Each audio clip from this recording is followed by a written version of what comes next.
السلام علیکم ورحمۃ اللہ وبرکاتہ۔ لاکھوں کروڑوں درود و سلام محمد مصطفیٰ صلی اللہ علیہ وسلم پر، آپ کی آل پر، ازواج پر، اصحاب پر، انصار پر، اسحار پر، تمام مسلمانوں کے اوپر۔ میں ہوں مفتی عبداللہ اور آپ دیکھ رہے ہیں مفتی عبداللہ آفیشیل۔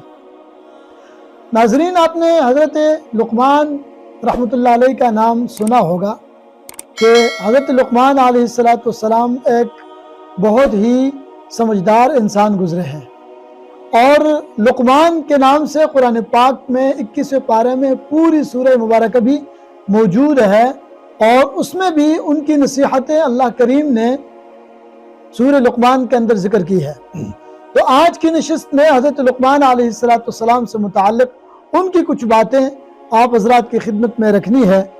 اور حضرت لقمان رحمۃ اللہ علیہ فرماتے تھے کہ جھوٹ کبھی مت بولو، اس لیے کہ جھوٹ جو ہے یہ پرندے کے گوشت کی طرح لذیذ ہوتا ہے، لیکن یہ جھوٹ جو ہے یہ ایسی چیز ہے کہ یہ انسان کو جلا کر راکھ کر دیتا ہے، بے شک وہ جھوٹ تھوڑا ہی کیوں نہ ہو۔ اور اسی طرح وہ اپنے بیٹے ساران کو یہ نصیحت کیا کرتے تھے کہ بیٹا جنازوں میں شرکت کیا کرو، اور شادی کی تقریبات میں شرکت سے گریز کرو، اس لیے کہ جب جنازوں کے اندر آپ شرکت کریں گے تو اس کے اندر شرکت سے آپ کے دل میں خدا کا خوف پیدا ہوگا، آخرت کی فکر پیدا ہوگی، اور جب آپ شادی کی تقریبات میں شرکت کریں گے تو اس سے آپ کا دل جو ہے وہ مردہ ہو جائے گا۔ اور اسی طرح وہ یہ بھی فرماتے تھے کہ بیٹا جب آپ نے کھانا کھا لیا ہو، آپ کا پیٹ بھرا ہوا ہو، اس کے بعد پیٹ بھرے ہوئے ہونے کی حالت میں دوبارہ سے کھانا مت کھانا۔ کیوں؟ وجہ کیا ہے؟ وہ فرماتے تھے کہ اس سے بہتر ہے کہ وہ کھانا تم کتوں کے آگے ڈال دو لیکن خود تم نہ کھانا۔ کیوں کہ یہ کھانا جو آپ نے کھا لیا ہے اور آپ کا پیٹ بھرا ہوا ہے، اب اس کے اندر مزید کھانا ڈالنا یہ صحت کے لیے بھی مضر ہے، اور بہتر ہے کہ یہ کھانا آپ کسی غریب کو دے دو، اور آپ کسی غریب کو جو ہے یہ کھانا کھلا دو۔ اور اسی طرح وہ یہ فرماتے تھے کہ میں نے دنیا کی کڑوی چیزوں کا ذائقہ چکھ لیا ہے، ساری چیزوں کا، لیکن جو فقر اور تنگ دستی کی جو تلخی ہے، اس سے تلخ چیز دنیا کے اندر میں نے نہیں دیکھی۔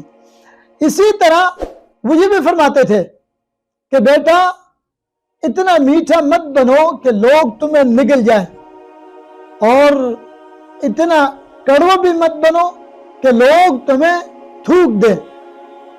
اور اسی طرح ان کے مالک نے ایک دفعہ ان کے مالک واش روم کے اندر گئے اور انہوں نے کچھ ٹائم زیادہ گزار دیا، تو انہوں نے پھر ان سے فرمایا کہ آپ نے زیادہ وقت لگا لیا ہے، تو لہٰذا آپ غسل خانے کے اندر، بیت الخلاء کے اندر زیادہ وقت مت گزارو۔